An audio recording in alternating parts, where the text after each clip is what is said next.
Chers téléspectateurs, bienvenue à une nouvelle édition de notre programme Au Féminin. Aujourd'hui, nous allons découvrir ensemble le parcours de Madame Myriam Gohar, une Française qui s'est installée en Égypte il y a 40 ans. Elle va nous parler de sa vie en Égypte, de comment elle a su faire l'équilibre entre deux civilisations, deux cultures, qui sont la culture égyptienne et la culture française, en élevant ses enfants. Qu'est-ce qu'elle aime à propos de l'Égypte et comment elle voit sa vie et son avenir ici.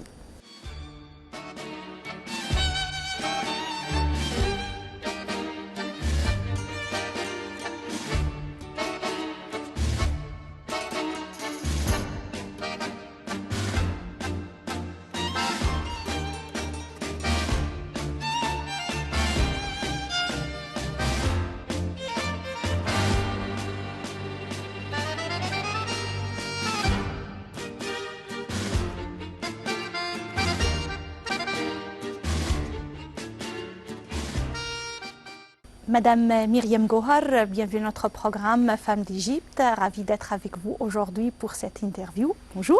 Bonjour.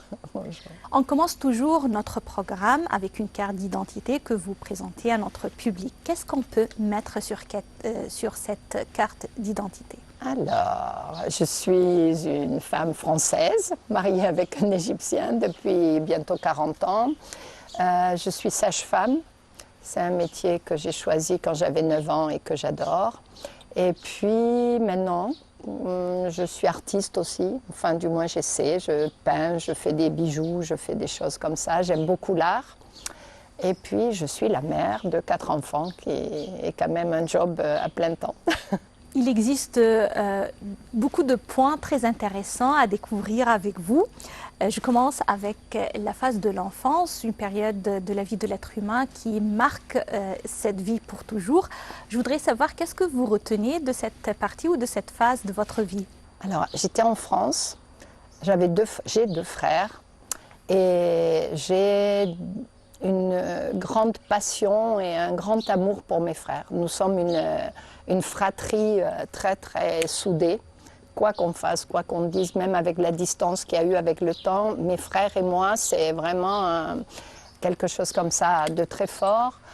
J'ai eu une enfance heureuse, facile. Mes parents n'ont pas beaucoup d'argent. On n'était pas très riches, mais on a eu beaucoup de choses. On a fait du ski, on a fait des choses comme ça que font les enfants en France. J'ai jamais senti que j'étais pauvre ou en dessous des autres.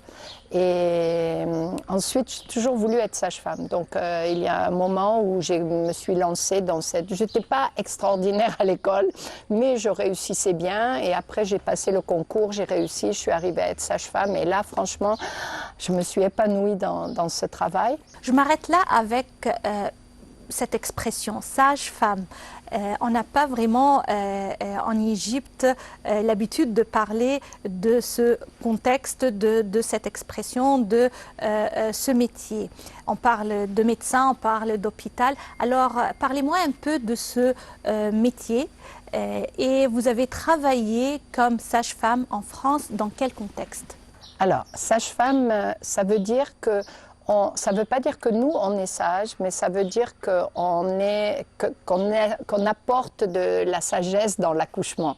C'est-à-dire en France, les sages-femmes, c'est un métier médical, pas paramédical. C'est-à-dire on n'est pas comme les infirmières. On a le droit de prescrire, on a le droit de donner des médicaments que les infirmières n'ont pas le droit. On fait des actes médicaux et on fait l'accouchement toute seule. C'est-à-dire qu'on n'est pas l'assistante du médecin. La sage-femme en Europe, c'est elle qui fait les accouchements, en France surtout. Donc pour moi, c'était le choix de faire naître des enfants tout le temps. J'ai toujours voulu travailler avec les enfants, mais je ne voulais pas travailler avec des enfants malades. Je trouvais ça très dur. Et quand j'ai découvert le métier de sage-femme, c'est-à-dire on accompagne la femme enceinte jusqu'à l'accouchement, après on la suit pendant l'accouchement et c'est nous qui faisons sortir le bébé. Et vraiment ce moment où le bébé naît, où la famille est réunie, c'est chaque fois différent, c'est chaque fois très émotionnel, c'est chaque fois une espèce de feu d'artifice. Donc c'est un métier que j'ai adoré faire. Et quand je suis arrivée en Égypte, ce concept-là n'existait pas. Mais j'ai rencontré un gynécologue ici qui avait fait ses études en Europe et qui rêvait de travailler avec des sages-femmes. Et j'ai travaillé avec lui pendant des années. Je donnais des cours d'accouchement, de préparation à l'accouchement. Ensuite, je suivais les femmes pendant l'accouchement. Ensuite, j'allais à l'accouchement avec elles. Chérie Famsa venait à la fin, mais il m'a laissé beaucoup de liberté, il m'a laissé beaucoup d'autonomie. J'ai pu pratiquer vraiment sage-femme comme j'avais envie de le faire. Et ça a été vraiment un plaisir parce qu'au départ, c'était pas gagné. C'était pas gagné d'être une sage-femme française en Égypte. Parce qu'il n'y avait pas ce concept. Quand je disais que j'étais une Daya, Nader, il me disait non, non, non, mais c'est pas ça les Daya. Toi, tu fais un autre métier, c'est un concept plus.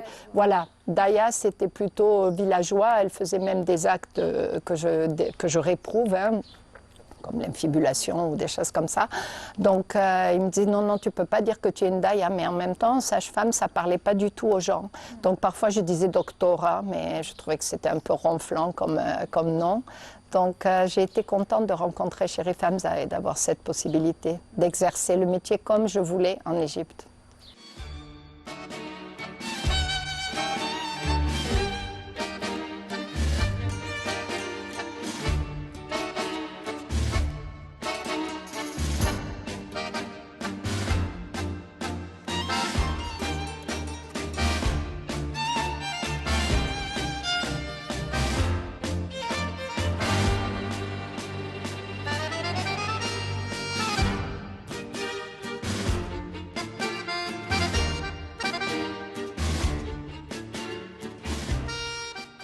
Si on passe à votre vie en Égypte, venir fonder une famille ici et s'installer, ça reste un défi bien sûr et une aventure. Je voudrais savoir comment vous vous êtes lancé dans cette aventure et comment était votre début en Égypte. Alors, c'était vraiment un défi contre mes parents qui, eux, ne voulaient pas du tout.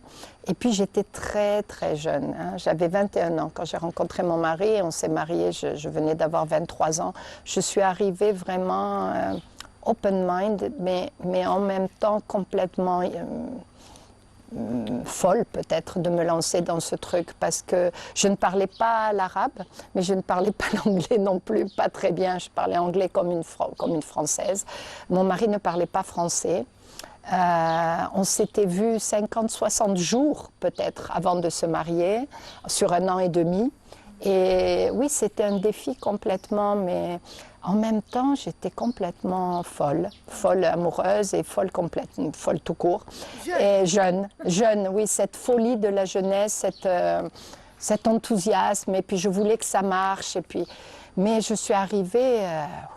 Non, ça a été un choc quand même, parce que à l'époque, il y a 40 ans, hein, on ne trouvait rien en Égypte. Enfin, rien de ce que moi je voulais qu'on trouve. C'est-à-dire, je ne trouvais même pas des chaussettes ou des t-shirts. Je ne trouvais rien qui me convenait. Même à l'époque, il y avait de la viande que 3 fois par jour et dans des gameillas. Et on avait des tickets pour l'huile et la farine et le sucre. Et les tickets, je les prenais de ma belle-sœur parce que moi, je n'avais pas de tickets. Donc, j'arrivais d'un monde...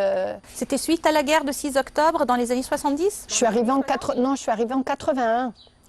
Juste, ah oui, ça aussi, il y a eu ça aussi, parce que je suis arrivée le 22 septembre en 1981 et Sadat a été tué le 6 octobre 81. Donc il n'y avait même pas 15 jours, 10 jours que j'étais ici. Et l'Égypte a explosé. Il n'y avait pas le téléphone à la maison. On n'avait pas l'international à la maison. Mes parents ont su que Sadat était mort et je ne pouvais pas les appeler pour leur dire que j'allais bien.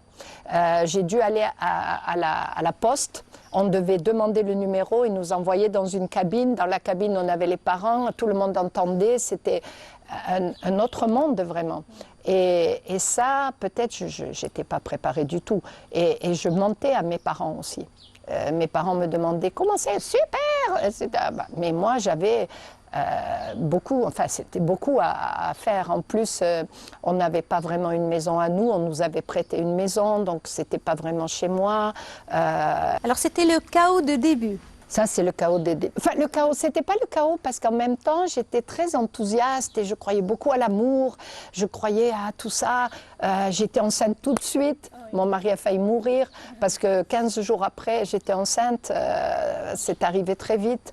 Donc, lui, il voulait pas du tout. Il voulait attendre. Il voulait qu'on prenne nos marques tout seul, mais pas du tout. Et donc, ça a été, oui, c'était pas un chaos, mais c'était beaucoup de choses à mettre en même temps.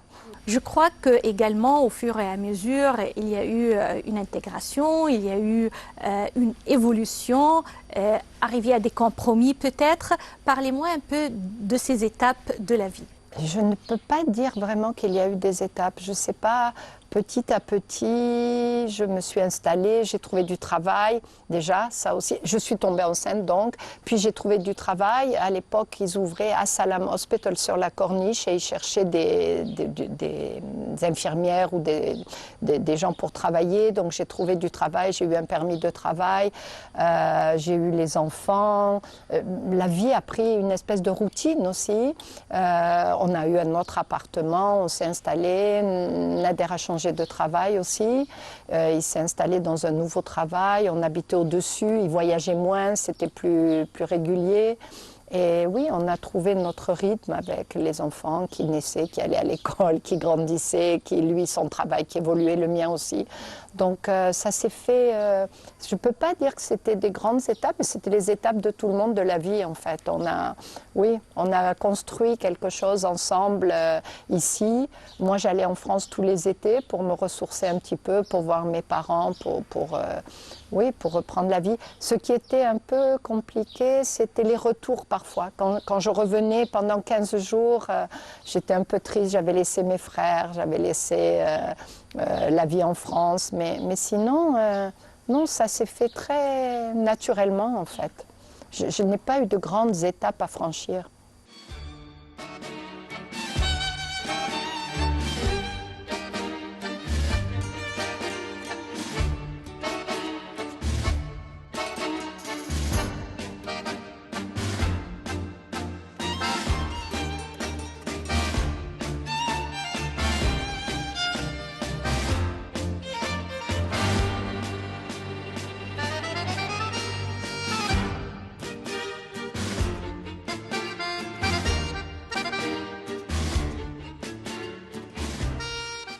Madame Myriam Gohar, vous avez 4 enfants et vous avez élevé vos enfants entre 2 cultures, peut-être plusieurs autres cultures également de civilisation. Je voudrais savoir comment peut-on vraiment élever les enfants entre plusieurs pays, avec plusieurs nationalités, dans une atmosphère équilibrée.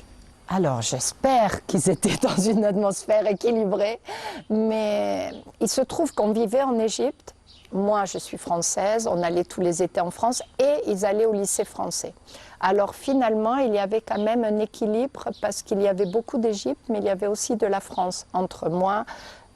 Entre les vacances, l'école et moi, ça faisait une espèce de balance. Moi, je crois que ça les a enrichis de plein de choses parce que ça les a ouverts sur les différences mais aussi sur les ressemblances parce qu'on est tous humains, on a tous un cœur, on a tous envie que la vie réussisse pour nos enfants. Moi j'ai essayé de suivre ce qu'ils voulaient, ça c'est sûr. Je me souviens, je le raconte souvent, mais ma belle-mère, quand j'ai eu une fille, la première c'était une fille, bon très bien c'est une fille, on verra pour le garçon après. Quand j'ai eu mon garçon, elle est arrivée à la maternité et elle m'a dit « Qu'est-ce que tu veux qu'il soit ?» Et je me souviens que j'ai dit « Heureux ». Et elle n'était pas très satisfaite de cette réponse. Elle m'a dit, elle a dit à mon mari, ça veut dire quoi heureux? Et je crois que c'est ça que j'ai toujours voulu pour mes enfants, c'est qu'ils suivent leur voie et qu'ils soient heureux dans la voie qu'ils avaient choisie. Ça, peut-être, c'était pas tout à fait l'Egyptian Way. Et quand mes enfants ont fait des choix bizarres, c'était pas toujours très bien vu. Mais moi, j'ai essayé de les accompagner chaque fois dans ces choix-là. et j'espère que j'y suis arrivée. Et ça, c'était un peu ma touche française peut-être, mais ils ont appris l'arabe, ils vivaient dans une société égyptienne avec ses codes aussi, donc je crois qu'on est arrivé à... Je me souviens que ma fille aînée, elle n'aimait pas dire qu'elle était franco-égyptienne ou égypto-française. Elle disait « je suis 100% française et 100% égyptienne. Je ne suis pas moitié-moitié ». Et elle n'a jamais dit, comme certains qui disent « je suis un peu entre deux chaises, je ne sais pas si je suis ça ou ça ». Il y a beaucoup d'animaux chez moi. Je ne sais pas si je suis ça ou ça. Non, elle était tout le temps « je suis française, je suis égyptienne » et je n'ai pas de conflit avec ça. Et j'espère que c'est pour tous les trois, pour tous les quatre, pardon. Pourquoi trois? Pour tous les quatre, les trois autres, je voulais dire. Parce que c'était pas gagné, oui, c'était pas gagné. Nos vies sont très différentes. La France et l'Égypte, c'est vraiment... oui, pour élever les enfants, c'est quand même très différent. Vous avez mentionné que votre famille française avait des doutes à propos de ce mariage. Je voudrais savoir du côté égyptien, la famille égyptienne, qu'est-ce qu'elle pensait? Elle avait des doutes aussi, hein.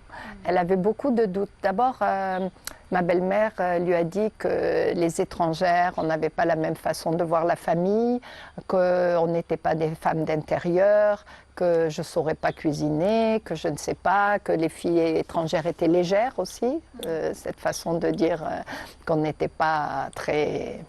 Voilà. Et donc, ça, c'était au début. Mais elle n'était pas aussi en colère que mes parents. Elle se disait, bon, voilà. Mais mes parents étaient très en colère. Et donc, je ne sais pas, quelque part, le fait que mes parents soient en colère, ça m'a aussi... Je me suis dit, je vais leur prouver qu'ils ont tort. Il y avait quelque chose comme ça qui disait... c'est irrationnel, c'est raciste, c'est méchant. Ils ne veulent pas prendre en considération que je fais un choix raisonnable, que je ne suis pas irresponsable. Ils me prennent pour une petite fille. Quelque part, ça m'a confortée dans l'idée que j'allais leur prouver que c'était bien. Et sa mère, au bout de quelque temps, quand on a décidé de se marier, elle lui a dit « cette fille, elle abandonne tout pour toi ». Elle quitte sa famille, son travail, son pays, sa langue et tout. Alors, si quelque chose se passe, je serai toujours de son côté. Et ça, quelque part, quand mon mari m'a dit ça, j'ai trouvé ça merveilleux. Elle n'a pas eu à le faire, Dieu merci, mais ça m'a... J'ai toujours eu de bons rapports avec elle. On ne parlait pas aucune langue commune. Moi, je n'ai jamais vraiment parlé arabe, malheureusement. Je suis un peu stupide pour ça, mais voilà. Je parle un très mauvais arabe. Elle n'a jamais parlé ni français ni anglais. Donc, nous avions des relations de sourire, de mère, de grand-mère, voilà. Et puis Nader traduisait ou non d'ailleurs, parce que souvent je disais « dis à ta mère, blablabla », je suis très bavarde, et lui disait 2 mots comme ça, donc je voyais très bien qu'il n'avait rien dit de tout ce que j'avais dit. Mais ça allait, on avait de bons rapports, et ça a toujours été bien. Elle a aimé mes enfants, elle m'a aimée, je crois, donc...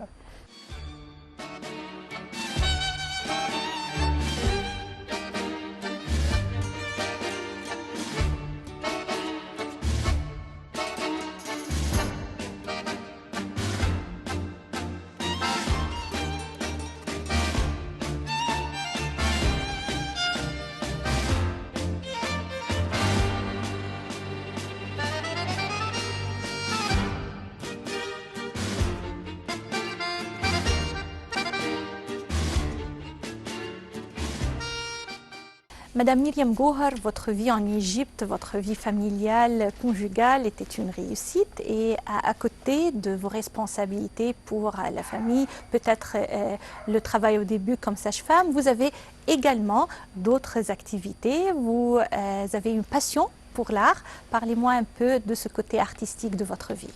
Alors, j'ai toujours aimé ça, et même quand les enfants étaient petits, je ne trouvais pas les vêtements que j'aimais en Égypte, alors je les créais moi-même, je les habillais, je cousais, j'inventais des vêtements bizarres. D'ailleurs, j'ai des enfants qui me disent, quand ils voient les photos, « Ah oui, on était habillés bizarres quand même !»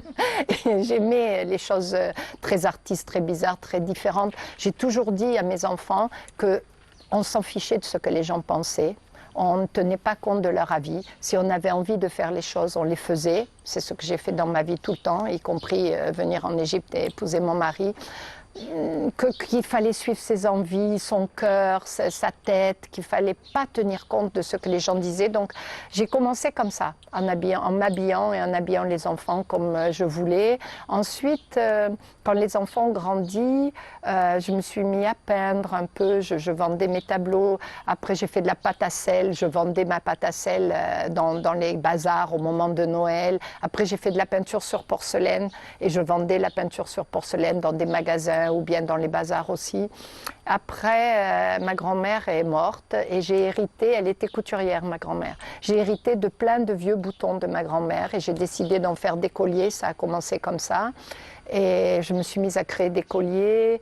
Après, j'ai eu envie de créer des chaises. Quand j'ai fait les décos de ma maison, je trouvais rien qui me plaisait, donc je me suis mise à faire de la déco de chaises que j'ai vendue aussi. Et puis mon mari, sa formation, il était steward, mais il a vite arrêté, il travaille dans les news et la télévision. Mais sa formation, c'était l'art. Il était critique d'art, il était professeur d'art, critique d'art. Et donc, on visitait beaucoup de musées. Et moi, j'ai toujours aimé ça. Et on avait des goûts très différents. Moi, j'aimais plutôt ce qui était figuratif, lui, c'est plutôt ce qui était moderne. Donc, il m'a appris l'art aussi, où j'ai vu l'art différemment. Et partout où on allait, j'avais envie d'acheter de l'art. J'aimais remplir la maison de tableaux. J'ai un peu la peur du vide. C'est-à-dire, je remplis mes murs, je remplis ma maison. Si vous voyez la maison, elle est très... Et donc, je me suis mise à collectionner l'art aussi et à découvrir l'art en Égypte, les artistes égyptiens. J'ai pris beaucoup de plaisir à ça. Et partout où on va, dans le monde partout, j'achète de l'art. Je trouve que ça reste et que c'est ça qui est important. Quand vous passez des vacances, des moments de détente ici en Égypte, où vous aimez aller?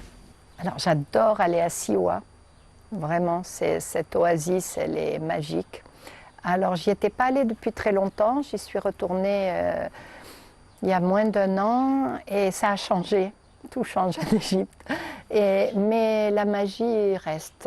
C'est un endroit à part avec sa nourriture, sa langue. Le désert est magnifique, la vieille ville est magnifique, l'artisanat est magnifique. Dans la maison, j'ai des tas et des tas de châles de Siwa. Je n'arrête pas d'en acheter. La maison est couverte de châles de Siwa. J'adore Siwa. C'est vraiment un endroit paradisiaque. Le lac, tout est beau. Les couchers de soleil sur la palmeraie à Siwa, c'est... Et puis, j'adore Assouan. J'adore Assouan parce que les gens aiment Luxor parce qu'il y a tout ce côté pharaonique et c'est vrai que c'est beau. Mais Assouan, finalement, il y a moins de pharaonique, il y a plus d'authenticité d'Égypte. Le Nil, les Felouks, l'île éléphantine, Philae. Philae, c'est le plus joli temple d'Égypte. Quand c'est arrivé en barque vers Philae, c'est magnifique. J'ai une des dames que j'ai accouchées d'ailleurs qui a appelé sa fille Philae. Et j'adore cette idée. C'est une Française et elle aussi, elle adorait Philae. Et je la suis sur Instagram maintenant. J'adore ça. Donc oui, j'aime beaucoup Assouan. Et à Assouan, on peut ne rien faire. À Luxor, on sent une urgence de visiter, de voir. À Assouan, on se laisse porter par l'Égypte en fait. Et j'aime beaucoup Assouan. Qui est la femme qui vous inspire ou qui vous impressionne le plus dans votre vie? Alors j'ai réfléchi à cette question. Oui. Et mon mari me l'a soufflé un peu, mais c'est vrai, j'adore Frida Kahlo. C'est une artiste mexicaine, un peu folle comme moi, qui aime les couleurs comme moi. Je mets les couleurs. Je me souviens, j'ai fait un appartement entier en France avec l'inspiration de Frida Kahlo. J'aime la vie qu'elle a eue, j'aime comment elle s'est battue contre tout. Elle a beaucoup souffert, elle a eu des opérations horribles et elle a fait de l'art. Elle a tourné ça en art et vraiment... Oui, j'aime bien la femme qu'elle était, la femme qu'elle est restée, l'amour qu'elle avait pour son mari tellement compliqué. Elle était libre et forte. Et ça, j'aime bien. Les femmes libres et fortes. Madame Myriam Gohar, à la fin de notre interview, je vous remercie infiniment de nous avoir accordé cette interview et de nous avoir donné l'occasion de découvrir les différentes facettes de votre vie et votre réussite en Égypte. Et merci à vous d'être venu et d'avoir trouvé de l'intérêt à ma vie. Ça, c'était cool. Chers téléspectateurs, c'était notre rencontre avec Madame Myriam Gohar, une Française qui s'est installée en Égypte depuis 40 ans et qui a su faire l'équilibre entre les deux civilisations, française et égyptienne, en élevant ses 4 enfants. Une histoire de réussite et plein d'autres à découvrir à travers nos émissions de Au Féminin. Merci et à la prochaine.